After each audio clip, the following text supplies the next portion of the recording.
bonjour, na bino batu zuli baku ya kolanda biso na mokolo malelo na ezui.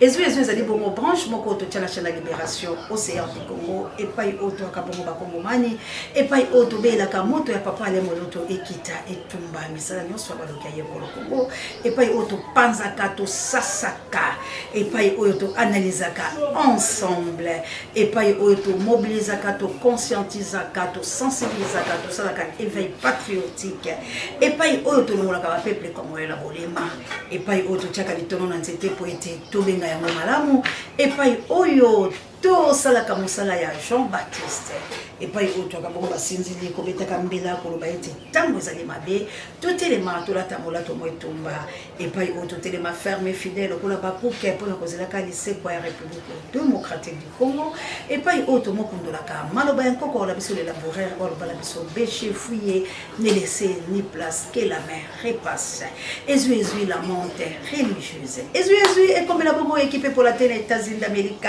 ezui mon amana ngala kunya do nga les États-Unis d'Amérique et qui t'a bon en Angleterre na mboka yanga mokonzi et pas y a les grands professeurs Achille Mave na molonga ina Mireille Mave ezui et comme la bongo papa Michael mokumbi yenda ya océan de la presse congolaise na maman Célestine bon na France ezui et mon bongo Juika homme le number 1 ya océan de la presse congolaise ezui et comme la bongo mona mère de Brino na Autriche ezui et comme la bongo maman na Julie na Suisse et puis maman Dolo na Suisse maman Samuel Mabolongo toujours ezui et mon bongo papa nanga Alfred na maman Clarisse na mboka lipasa nanga ino ya se ante live ezui et mon bongo mama Jovi et comme la bongo Big Daniel Ngenda ezui mon Charlie Chobo et la maman Mapassa Chantal Tambila maman Sidonie na France pe bandeko la biso bipai biso ezwami bino ezui elanda bino pe bo s'abonner massivement na chaîne à Libération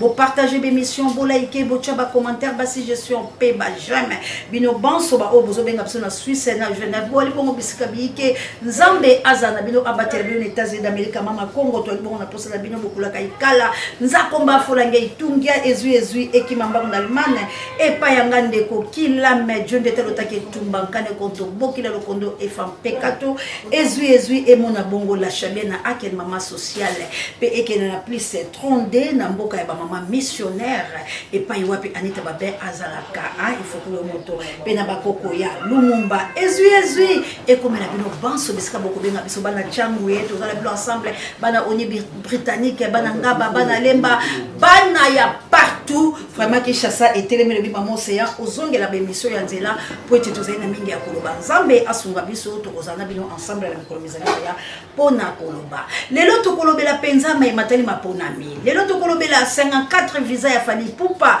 pe etikali 7 lelo tokolobela esengo oyo koti na ngambo ya fali pupa asepeli lisi lisusu ba babote belé pe ba paramingi ba bengi ba mose ya ka na mingi ya koloba yo ba misusu ba komi ko traiter ngaki na linga affaire mingi po ete na lobela ka faire te na mosala réalité moto na moto alila o aye mote mesepela kasi na kati ya mosala osiaza ka bobele pole yango azali emballé et boya mbindolo lengene ebisaka bino ete moi je me forme et je me cultive rien que pour vous informer.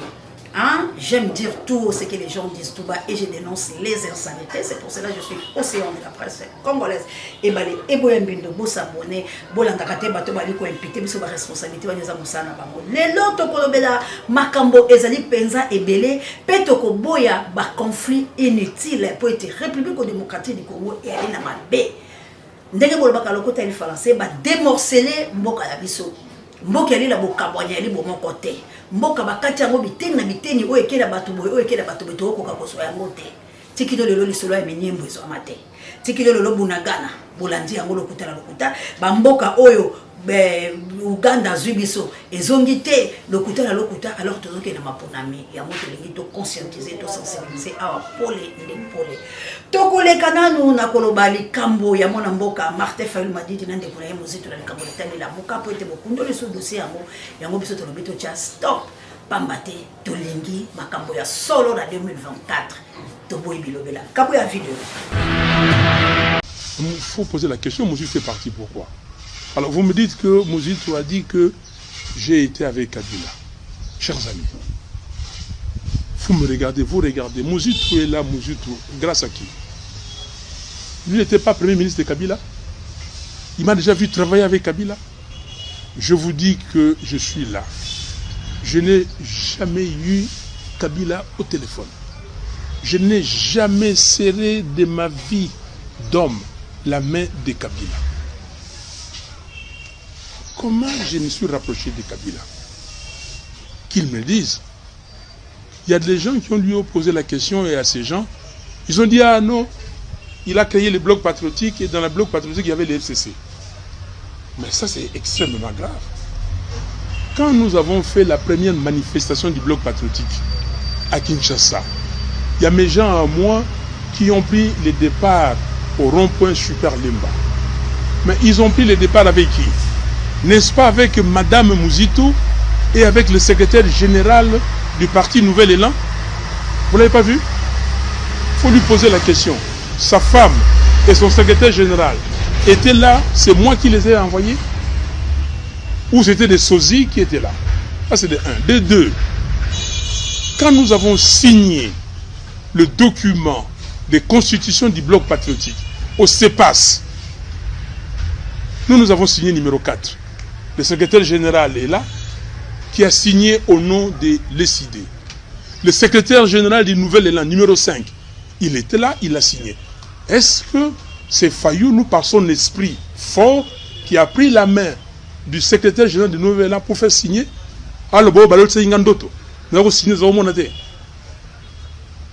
Qui n'a pas vu, il a signé parce qu'il y a un esprit fort qui est venu lui faire signer ça. Mais c'est extrêmement grave pour des gens. Quand quelqu'un a occupé certaines fonctions de la République, même s'il est arrivé là par hasard, il faut que pour le respect de la fonction, qu'il se respecte. Vous ne pouvez pas jouer avec des gens. Monsieur Mouzito, je vais vous dire aujourd'hui la vérité. Monsieur Mouzito est venu ici, il ne devait pas être élu. Vous le savez? Et les gens de Kikwit me l'ont dit. Si vous n'étiez pas là, c'est vous. J'ai dit que non, c'est pas grave, c'est la coalition. Lui-même, il est venu me voir. Mon frère, c'est grâce à vous. Merci beaucoup, c'est grâce à vous. Mais c'est normal. Si nous sommes ensemble, et nous devons. Les gens m'ont parlé de tous les coins, de tous les côtés. Comment vous acceptez ce monsieur? Comment vous acceptez ça? Vous savez ce qu'il a fait. Vous savez, et vous le savez. J'ai dit, mais écoutez, c'est la coalition. La Mouka, c'était tout le monde. Moi, je n'ai imposé personne. Quand Mouzito est venu pour entrer dans les groupes, on l'a fait attendre. Pour prendre la décision qui rentre dans notre groupe, on l'a fait attendre. On a débattu, on l'a accepté. Et maintenant, il va commencer à dire des bêtises. C'est extrêmement grave. Mais Mouzito, qu'est-ce qu'il a dit? Que moi, je ne vais partager Fayoulou avec personne. Bon, est-ce que lui, c'est une femme et il ne veut pas me partager avec une autre femme? Ça veut dire quoi? Ça veut dire quoi? Moi, je ne suis pas un polygame. Je ne suis pas un polygame. Moi, je suis un politique. Et la politique se fait avec des gens. Mouzito s'est fâché parce que j'ai reçu Matata dans mon bureau. J'ai reçu Matata est venu me voir. Quand quelqu'un vient te voir, tu vas refuser? Alors moi, je le reçois. Il me dit que, cher frère, moi, j'ai créé un parti qui s'appelle LGD. Et ce parti, je le situe dans l'opposition. Et donc, je vais vous rejoindre dans l'opposition. J'ai dit, ah, moi je suis dans une coalition qui s'appelle la Mouka.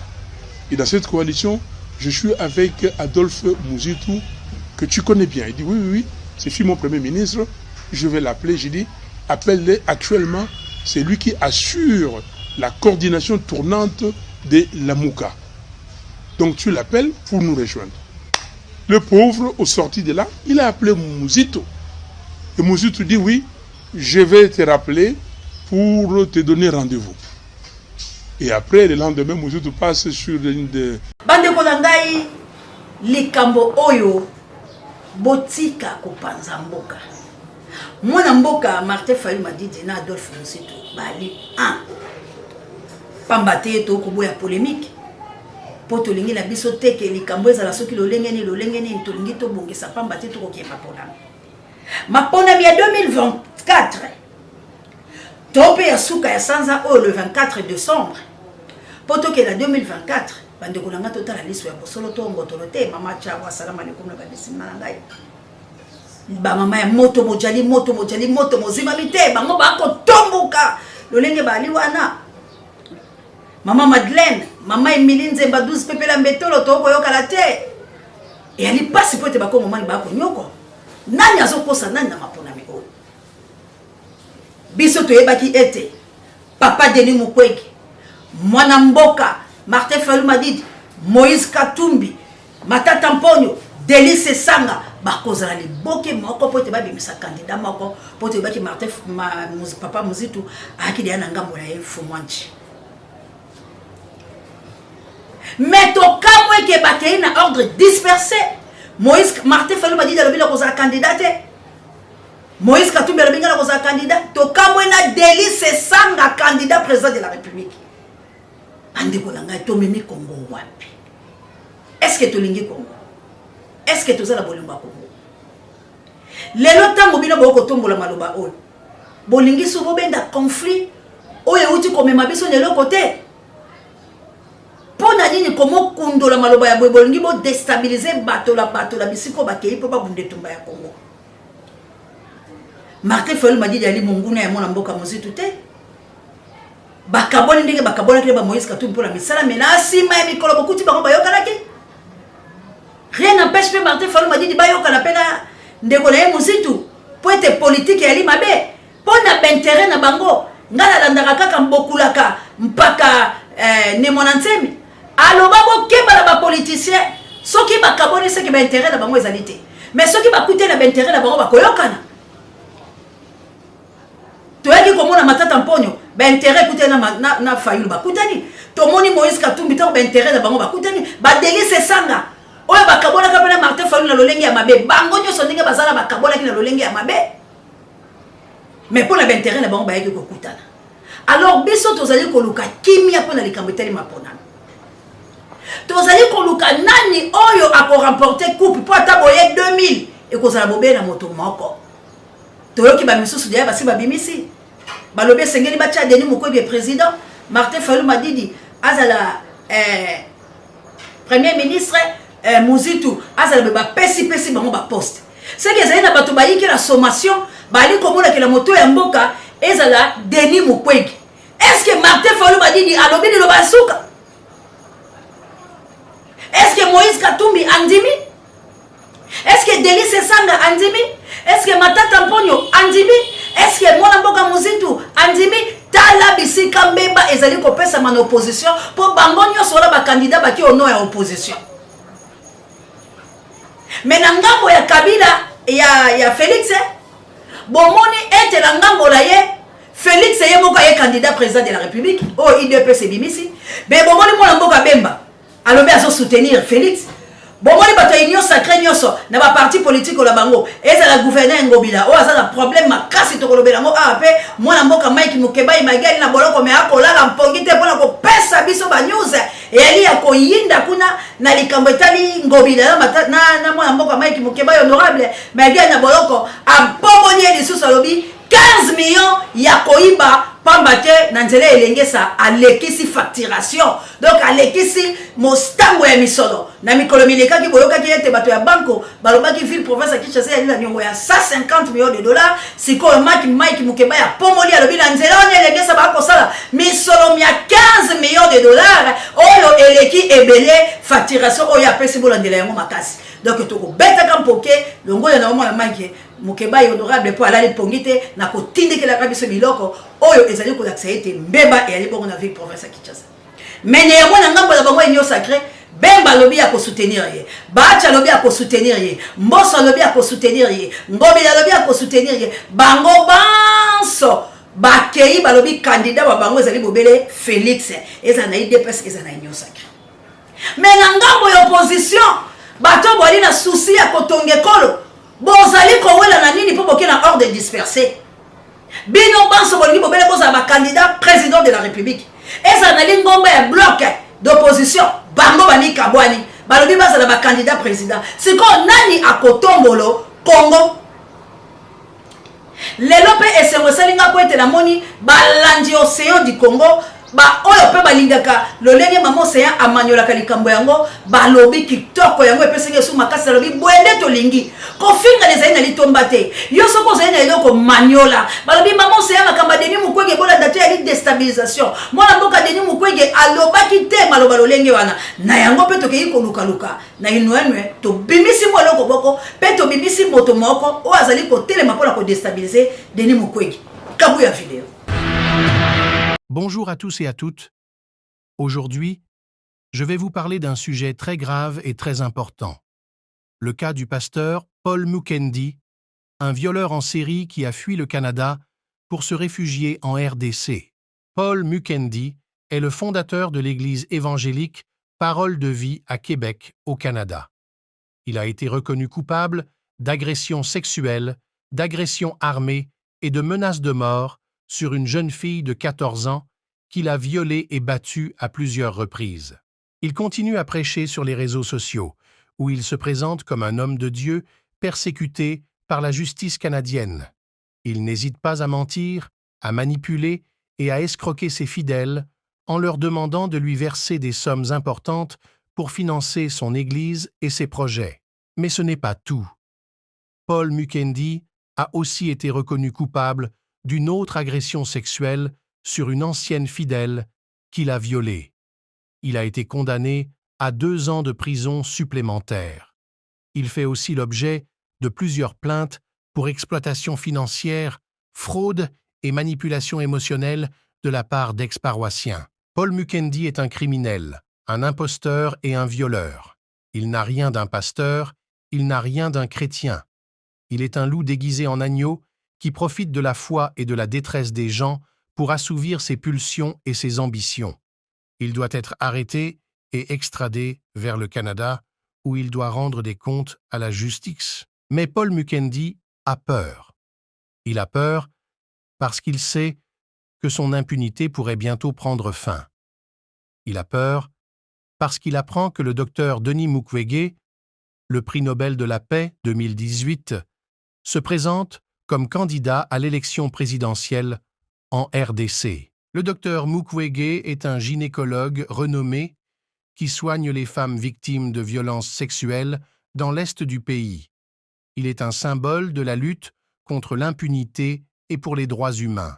Alors Paul Mukendi tremble. Au lieu de prêcher l'Évangile, il commence à diffamer sur l'éminent docteur Mukwege. Il l'accuse d'être un agent de l'Occident, un traître à la nation, un ennemi du peuple.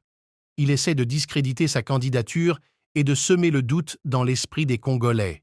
Nous devons faire entendre notre voix pour que le viol ne soit plus une arme de guerre. Bolandi la bokebi.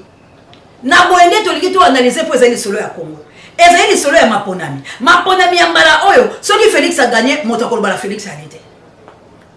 Soki Félix a longi, mbala oyo tokobunde tumba te, po ezali vérité okoke ko kabela ye yango. Yango tozali koloba mingi na bayi opposant. Pamba te Félix a lambi kuku na ye. Bayi opposant basenga ki na Félix a changé makambo nyonso Félix a changé te. Tosenga ki Denis Mukwege azala pardon Denis oyo Kadima azala te na seni asenzite na cour constitutionnelle asenzite na bipai biso asenzite a cheche bato na ye po azolamba kuku na ye. Kasi biso po le to sala force moko de bolo bakalo teli falase to sanga na biso banso to bimisa moto moko bato banso baboyi ko bimisa Fayulu lokola candidat unique to lo babosolo po ete balobi Fayulu pe ali ko senza maloba pamba te soki bandimaki me babendi koni boyete. Cela veut dire ata ko la boyo kani o bakendaki Martin Fayulu azaki la chance te ke bande ko na ba bimisa candidat unique balingi te ke yazala candidat la bango unique. Yango bomoni Moïse ake kocha ye mongoloto o ake kocha ye mongoloto si katolobi bakopesa na maboko bakokuta na wapi pamba te mwana mboka Denis Mukwege poto mobimba bato banso tomoni pe na mendele bacheye maboko me ye moka lobi nazali candidat mendele te nga na ali Congo man libota la ngia ali na Congo badaganga bali na Congo na kobunde tumba ya Congo na kati eloko wana epesi biso mingala mine bato Martin Fayulu Madidi batelemi balobi bango bako soutenir candidature ya mwana mboka Denis Mukwege te balobi bako soutenir candidature ya mwana mboka Moïse Katumbi te bako soutenir ya Delis Esanga te bako soutenir ya Muzito te bako soutenir ya Félix Ekutu bakoyoka yango te bango candidat na bango pe président na bango oyo azwaki na 2018 ezali bongo mwana mboka Martin Fayulu Madidi chez la biso cordon trésor na ville banzaki biloko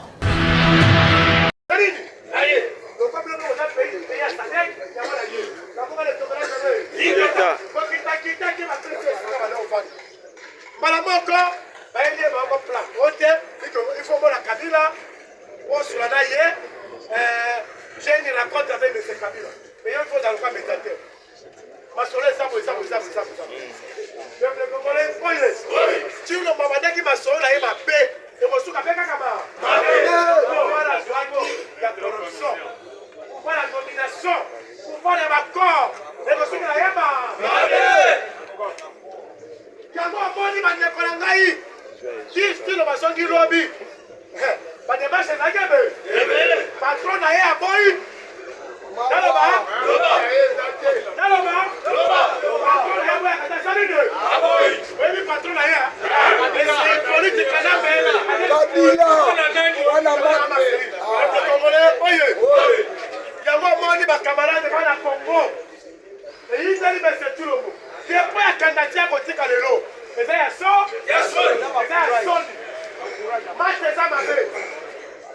Affronter l'opinion du peuple congolais. Ayabisi de ce Kabila. Si Kabila est en déposé, les attaques qu'elle a déposées, il va échouer. Il doit y déjà que Montaza gagne à Macron en 2023. Et ça m'a été fait. Mais il y a déposé à temps. Pour que le peuple ne s'y mette pas. Il ne pèse. Il ne passe. On a trompé. Le point à Macron. Maman la quenote l'a déposé quand même. Mais échec est à la canne. La maman ne te verra jamais.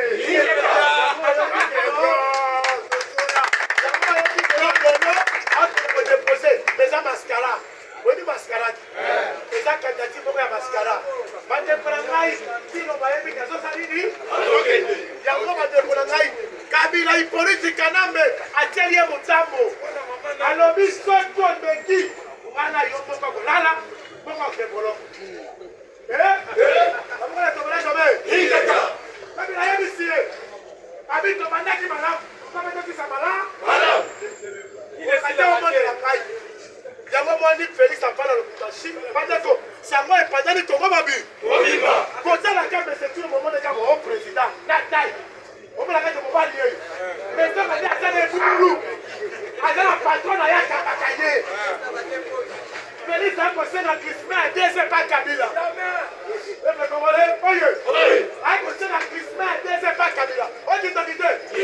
D'abord Kabila Komina, la Katamoko. Bandeko. Et à Bissot Kolele. Ici, à un moment, l'homme qui est à la place qu'il faut, c'est Martin Fa. Décembre 2023, ça passe sous sa case. C'est ça, vous oui. Oui, indiqué. Oui, qui met dans la carte à Boka. Et c'est Kadima, Naturomo. Tu vas dire qui met dans la carte à Boka. Pas de bien comment va te faire. La révélation, c'est pour ça qu'il passe par là. La révélation, c'est Bibi déjà. Et que Martin Fa, on a gagné l'élection. On va préparer plan B. On va publier le président Mandela Télé.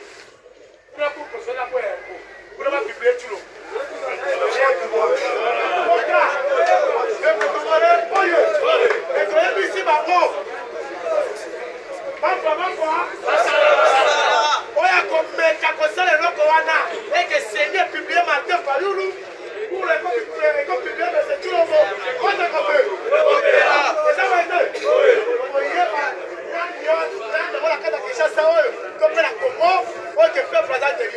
La boucle ne tombera jamais.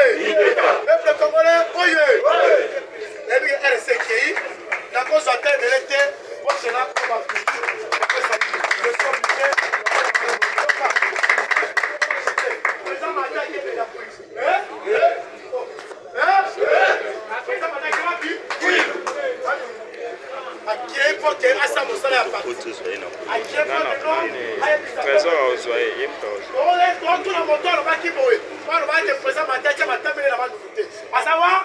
bolandi na bokebi bandeko na ngai longonya na bayiba kongomani longonya na moto nyonso oyo alingi moto na ye kasi kulusu yali nde ya kongo ezali ya bamposa ya bitema na biso te ezali choix oyo soki tosali ya mabe to renverser république démocratique du Congo ezali choix oyo soki tosali ya mabe tobebisi mboka na biso mpe tochacholi yango mpe Congo babomi biso bakongomani ezali lokola virage na biso ndenge bolobaka lokota li français ya suka kasi tomitala malamu mokonzi nini biso tolingi ndeko na boyi mafingu na boyi na enwene nga nazali pole mpe na kotalisa bilo pole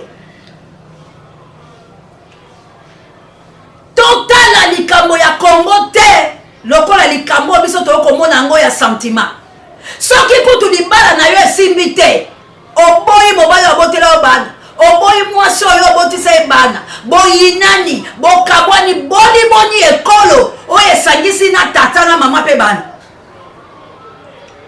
ekolo wa Congo mbeba nango yali bakongomani mpo na division oyo bandeko na ngai basocialiste bademokrate baoyo songolo bozali wapi po ete likambo ya opposition tokei ngubangu eske baopposa basanganaki eske Martin Fayulu Badidi Denis Mukwege Muzitu Moïse Katumbi Denis Sesanga oyo papa na ngai nani ya MLP oyo nani Frankie Diongo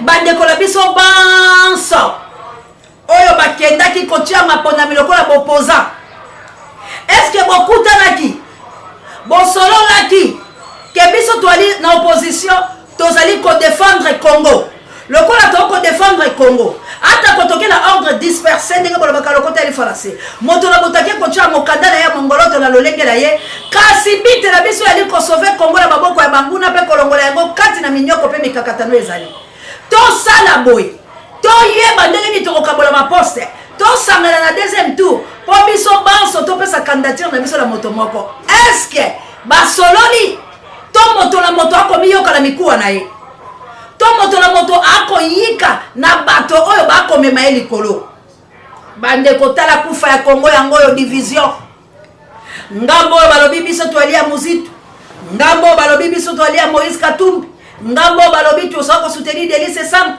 ngambo balobi Matata Mpongo ngambo balobi Denis Mukwege ngambo balobi Frankie Diongo ngambo balobi misusu pe baboyi balobi biso tokolinga Fayulu te biso tokolinga Muzitu te biso tokolinga boye te biso tolingi bato banso bakele pa Denis Mukwege eske boyoka ni bozali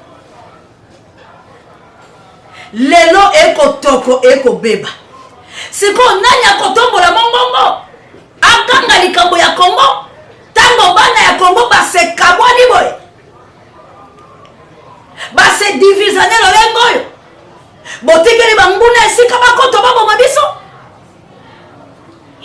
tala Congo ekobika te baaksida minene mikosala moye totyango te mpona banorme ya youtube Congo lelo massacre masaya moye na tela bino yango te epo ezali banorme ya youtube alingi te bandeko bakongomani tokosuka wapi likambo ya baplein Muzitu asali plein Martin Fayulu asali plein Denis Mukwege asali plein Moïse Katumbi asali plein Matata Mponyo asali plein sika na baplein yango tokosuka wapi eli bobeye na moto moko Félix asali plein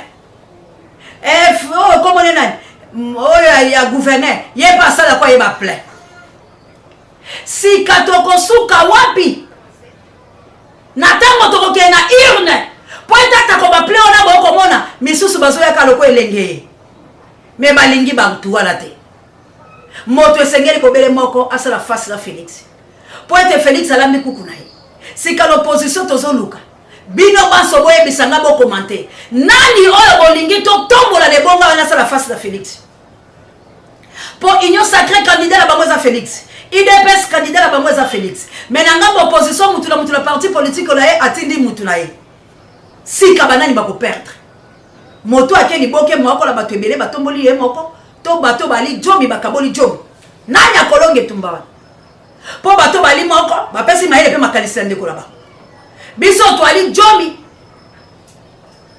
to kabwani sika to sololi na monokoni to lobi nini to baluka neto boya kokutana pe to pesa ndeko la biso moko maboko to pe biso la biso to zoluka soutien la biso po la moni motolo so soka sisi akena poto asisi akena poto boluka ka soutien mindele ndenge ni bobo ya biso ba congolais to soutenir bino cela veut dire juste comprendre du contrat bino banso boye biete Congo ezali dirigé par ba impérialiste bino banso boye biete mindele ni bato pesa ka pouvoir dans la République démocratique du Congo pour ceux qui mindele baza ba faiseur ba pouvoir te boni Kabila ko umela tile yo na komonyo ko ba Congo man soki mendele kabuya lopisa telanga video ya suka ya basamba ba pasteur le couteau bakangi wana pe mosusu akonyo ko Denis Mukwege yango tumba Denis Mukwege bande ko ya diaspora Denis Mukwege lobela kibinote boboni ali na bato ya kofia kola kasi lolenge peut-être elobeli boyoka ki mabe alobeli ba diaspora te po epali diaspora aya kapela bino kuna akobikisa kasi lika mosusu ya ndeko la bilo soki boyoki pe bomanyoli potolo ba malamu yango na lobi matondo la ba commentaire na bilo yango salinge su bokasi pola ki lokoluka mwana mboka Denis Mukwege ali ennemi na biso te kasi tozali kosenga la mwana mboka Denis Mukwege se détacher na nuna batu oyo batu ba ko mona lokola ke bango nde batu ba ko tindika ina course au pouvoir atambola penza la bolingo ya Congo balinga Congo oyo si ebebi balinga Congo o Félix Alobe si ekufa kala balinga Congo poto bunda etumba ya solo to miteli sama mibali na élection oyo opposition est rapportée yango pour être opposition utaki kuna ezala que opposition est de côté bolandi ne ko trésor ba dil nango ezaki mabe et le tumbeza ka koke likambo miteli bansambo kabo ya la sukisala ngai po ete yango pesa li moko ya base ko bebisa ekolo wa biso to moni mwana mboka ngala salobi ainsi dit l'Éternel ainsi dit l'Éternel ala kisi te ndenge ni ba M23 ba ki ma Congo ainsi dit l'Éternel alobi te lolenge kani Kagame alonga la Congo lolenge kani ba EAC balongwa ba militaire kutu bazolela ke ba EAC balongwa mboka la biso longwa na anglophone to zonga la biso lolenge to la biso ba francophone ata ko toaki colonisé par ba belge mais to yeba le côté ali français ko le kata ba moko ba belge ba pimela biso minoko bango ki flamana ki walo to yeba te mais ainsi dit l'Éternel car la tango yo ko sala candidat président pour konza ba mino liaka oyebi ke bo fulu ke la kakuna tala ba pasteur lolenge ba ko biso kasi likambo mendele basali statistique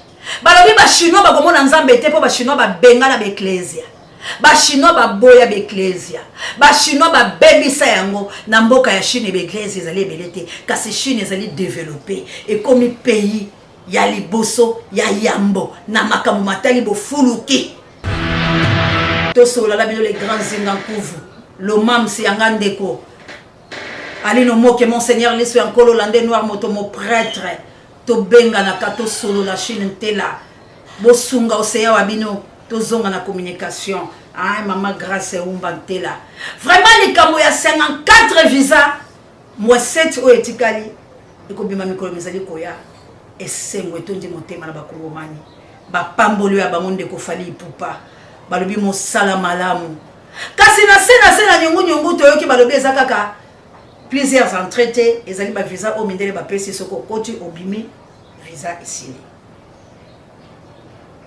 bisengo ya bato musu ibali ko katana mais esengo ezali kaka po etoluka ki visa de kozuite ata balobi eza entrée kaka moko okokota soko obimi oluki mususu mais esengo la biso ezali na kopesa ka longonya na mona mboka fali pupa po eta pesi ba visa asengi ata ko liota te bomoni ba petit fali lelo abeti ki monoko mboka auta na ina boende ayeki Kinshasa fali ya mimi na poto yango tozali ko boya likambo ya kokima po ete ba famille na bilo bafutela bilo biete bande ko na bino basalisa bino te fali pupa moni pasi ya kolukela bino anyokwami kasi ye wana mwana bato asali musala malam.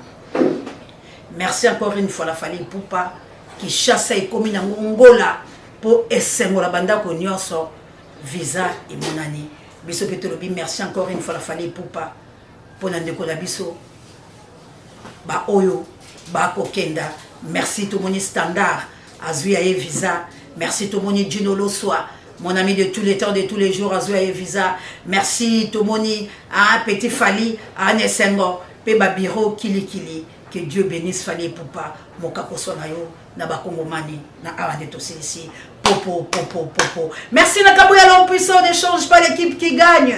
Merci na gloire Ngoma Misapi électrique et Papa Jai prompte rétablissement directeur recherche stratégique et Sango Mokonzi pareil bémission babiso ba pour amentangola no bondi abotard de bono et traire émission Kokomela bino maman d'Angola na mokitene Florence ya matondomi de la servance de l'Éternel en Christ vie Christ en vie et pourquoi pas prompte rétablissement na gradi lompinga vraiment nzambe abate la biso abunde la biso bitumba pekolo azala kati la biso nyoso elonga kati na bakongomani mituna ya ngai biyano ya bino nani na opposition oya kosala face na mwana mboka Félix Antoine Tshilombo popo